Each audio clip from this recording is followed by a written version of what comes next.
We've come to the point of our school budget development that we're proud to present our finances to the public. Before we cover actual dollars and cents, I'd like to bring the focus on why we're here and then go a bit into the process of how the school budget is developed. For why we are here and what we are doing, I'd like to bring attention to the Little Silver School's mission statement that was developed with the community, teachers, and staff during strategic planning in June of 2023. The Board of Education is an elected body that oversees policy and appoints leadership to steward two very important aspects of the Little Silver community: its students and the educational facilities. They are ever mindful that funds we are spending on these objectives are public funds. I've titled this presentation Enhance Now, Build for the Future, with the thought that while the district is undergoing a lot of changes, our mission is still the same. We enhance now by continuing the excellence, fostering a strong educational community, and build for the future as we improve our facilities and environment so that our students can continue to achieve to the highest standards. The next slide is a little review of school fund accounting. We operate under GAAP standards, generally accepted accounting principles, which are overseen by GASB, the Government Accounting Standards Board. Basically, we are charged with making sure that the funding we receive goes where it was planned to go. Depending on where the monies are coming from, it's separated into different accounting categories.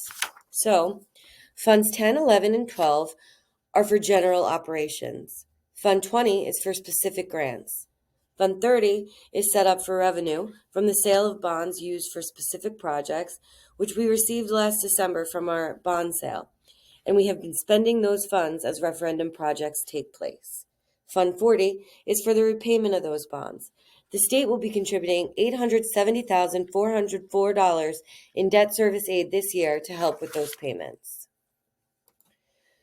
With fund accounting in mind, for the next few slides, our focal point will be the general or operating fund. The representation of where the money comes from should be familiar to most of us by now. We are primarily funded by property taxes. Other local sources is made up of some of the funds we have moved to reserves or had unexpended at the end of the year. With that in mind, the district is actually 90% locally funded. State aid was increased slightly this year and is 3.9%. Extraordinary aid, which is a reimbursement for some special education expenses, is being more fully funded. We do have some revenue from tuition students we receive and miscellaneous things like interest, E-rate, and various other items. This year, the reserves slice of the pie is larger than usual, as we are using them to fund our ROD grant projects, to supplement maintenance costs, and for security cameras. And once the money comes in, it goes right out. There are several different ways to depict how the pie is sliced.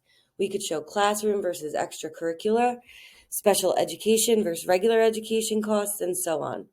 There's a chart of per pupil costs in the user-friendly budget, which, along with this slide deck, will be available on our website no later than Monday, that speaks to some of these items. For me, the two biggest drivers are salaries and benefits. I've highlighted those here. Together, the royal blue and red pieces of the pie represent 87% of our expenses, which is not unusual for a school district or most operations these days. Some of the other significant pieces of the pie are purchase services made up of payment for things like outside evaluations or services, professional costs like the board attorney, auditor, and architect, and needed insurances, building maintenance, which is utilities, repairs, and services such as fire alarm systems. We have instructional supplies, which includes online subscriptions we use as well as consumables. We also have transportation for regular ed students as well as special ed students, and tuition paid for students who require out-of-district placements. Both of those last categories are also subsidized by the federal government via the Individuals with Disabilities Education Act, or IDEA as we know it. Please keep in mind that this is our operational expenses, and the funds from the referendum are not reflected in this pie chart.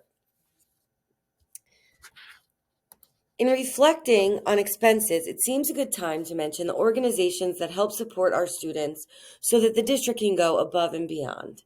The Education Foundation, the PTO, and the borough. We have several shared services that allow us to stretch your tax dollar. We have a shared service with the borough for our grounds at both schools, and they are doing a phenomenal job keeping our grounds in beautiful, safe shape. The EFLS and the PTO provide the district with extremely generous grants and donations that enable our students to have an incredible educational experience. Having looked at where the revenues come from and some of our expenditures, let's see how it is that we come up with the data we use to determine our budget. We start with students. How many are we expecting and what might be their needs? This drives staffing. We work with our professionals to determine estimates for things like increases in health benefits costs. We anticipate what state aid and grant funding will be. We discuss things like tax impact with our finance and board and committees and at our meetings. Then we put together a tentative budget, which is submitted to the state. After that's reviewed and approved, we get to the public hearing we have tonight. Then the board adopts this budget and sends it to the borough and county so that the tax rate can be struck. So let's take a look at the budget we have put together. As you know, we continue this year to do much needed building and instructional space improvements through the referendum funds and ROD grants, not only to replace Band-Aids with true healing, but to be able to help move our curriculum, programs, and students into the future.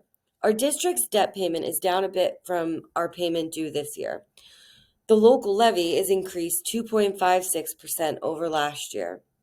The district utilized its available healthcare waivers to help offset the rising cost of benefits, as well as bank cap, which is unused spending authority from a prior year. Let's look at the tax impact. The annual increase on the median assessed home will be an increase of $146. This translates to a monthly increase of $12. It is important to keep in mind that if your home is valued higher, your individual increase will be higher. If your home is valued lower, your increase will be smaller. This budget allows the district to replace retiring staff with high-quality candidates and increases our nearly full-time interventionist to a full-time interventionist, which are important valued positions. We have signed a memorandum of agreement, which is awaiting ratification by the LSEA for a new negotiated 5-year contract, giving our amazing educators a competitive increase in their salaries in 24-25, as well as increased longevity and hourly work rates. This budget allows us to continue supporting current programs and curricula and provides resources for our staff to adopt and write curriculum, as well as meet to dig into student data and make impactful decisions to make students more successful. Finally, this budget provides funds to capital and maintenance projects in conjunction with the referendum to keep our buildings and grounds in great shape. Putting it all together, we feel we have established a very strong, supportive budget, keeping with continued pride and excellence, as well as an exciting path forward.